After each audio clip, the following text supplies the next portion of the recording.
চলে আসলাম আমাদের দ্বিতীয় পর্ব নিয়ে।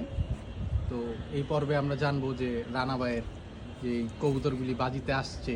তো আমরা নতুনরা যারা আছি, তো অনেকেই একটা প্রশ্নের সম্মুখীন হই যে আসলে আমরা কিভাবে কবুতর কালেকশন করব, বা কবুতর দেখা গেছে আমরা হাটে বাজার থেকে কালেকশন করি, কবুতরের রেজাল্ট হয় না। অনেক সময় মানুষের বাসার থেকে কালেকশন করি, তাও স্যাটিসফ্যাকশন রেজাল্ট আমরা পাই না। তো আসলে আমরা জানবো যে আসলে সেট পেয়ার কবুতর বা কবুতর যে ব্রিডার কবুতরগুলো যে আমরা কালেকশন করবো, এটা কালেকশন করতে কী পরিমাণ কষ্ট করতে হয়।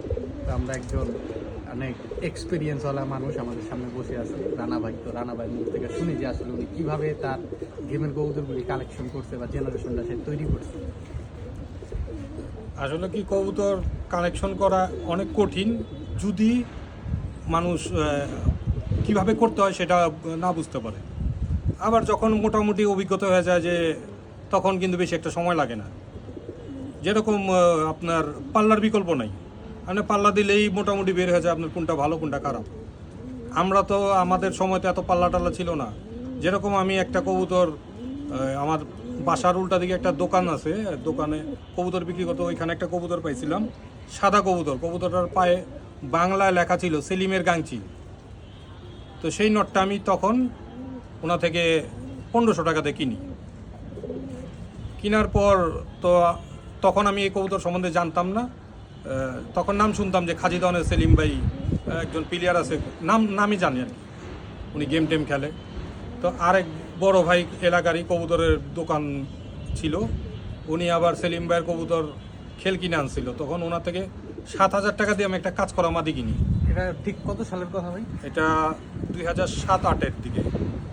তারপর তখন এই দুইটা পেয়ার করি, পেয়ার করার পর মোটামুটি বাচ্চা করি। আমি আমার বাসা আরেকটা নর ছিল, 2 নর দিয়েই কাজ করা মাদিটা ঘুরে ঘুরে বাচ্চা করতাম। পরে আমি যখন সেকেন্ড গেমটা খেলি তখন এই লাইনের আমি 10টা বাচ্চা দিছিলাম।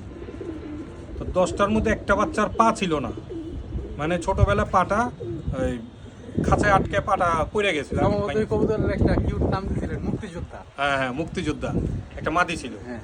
তো এই মাদিটা আপনার উত্তরার খালেক, আমাদেরই বন্ধু, আপনারা হয়তো অনেকেই চিনেন। খালেকে কবুতরটা পাইছিল। তো পরবর্তীতে আমাকে কন্ট্যাক্ট করছিল যে কবুতর নেওয়ার জন্য, আমি নেই। কিন্তু বাকি 9টা কবুতরই ওই গেমে আমার আসে। মাশাআল্লাহ, কি সুন্দর। 14 কবুতরের মধ্যেও বাকি 9টাই আসে, ওই কবুতরটাই আসে। তো এইভাবেই আর কি কবুতর কালেকশন করছিলাম, যে প্রথমে করার পর পাল্লা করছি, পাল্লা করার পর মোটামুটি একটা আইডিয়া হয়েছে। আর আমরা যতটুকু মানে পূর্ব অভিজ্ঞতা থেকে আমরা শুনছি বা ব্যাপারটা, যে আপনি এই গাংচিল কবুতরগুলি টেস্ট করার জন্য নাকি এর আগের বছর, মানে গেম খেলার আগের বছর, এই 4-5টা বাচ্চা নাকি মানে 3-4 পরের বাচ্চা নাকি আপনি পাল্লা দিয়েছিলেন, মানে কতটুকু দূর থেকে, মানে কিভাবে কেমনে কি একটু বলেন। আসলে ব্যাপারটা হয়েছে, আমি তখন নতুন করে কবুতর আবার কালেকশন করতেছিলাম, তখন 4 জোড়া কবুতর রেখে আমি সব কবুতর বিক্রি করে দিই। তো 4 জোড়া কবুতরের বাচ্চা হয়েছে, কোনোটার 5টা, কোনোটা 4টা, কোনোটা 6টা, এরকম।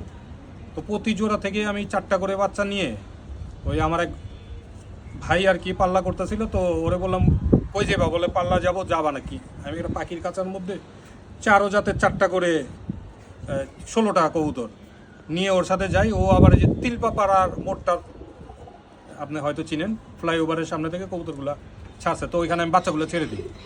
ছাড়ার পর আমার দেখা গেছে যে এই কাজ করা লাইনের 4টাই আসছে, সিলভার কবুতর 2টা আসছে, আর বাকি এক জাতের একটা আছে, আর এক জাতের আসেই নেই। তো তখনই আমার হয়ে গেছে যে আমার কোনটা বাড়াইতে হবে, কোনটা বাড়াইতে হবে না। তখন আমি ওইভাবেই কবুতরের লাইনটা বাড়াই। আর এই ঠিক আছে, তো আজকে এই গাংচিল কবুতর বা রানা ভাইয়ের যে ফেমাস কাজ করা কবুতরগুলি সম্বন্ধে আমরা একটা আইডিয়া নিলাম যে আসলে উনি কীভাবে কবুতরগুলোর পরিচর্যা বা কবুতরগুলো সিলেকশন করে বের করছে। তো পরবর্তী পার্টে রানা ভাইয়ের সিলভার কবুতর নিয়ে আমরা আসবো, সিলভার কবুতরগুলি কীভাবে সে কালেকশন করছে। ধন্যবাদ সবাই, আসসালামু আলাইকুম।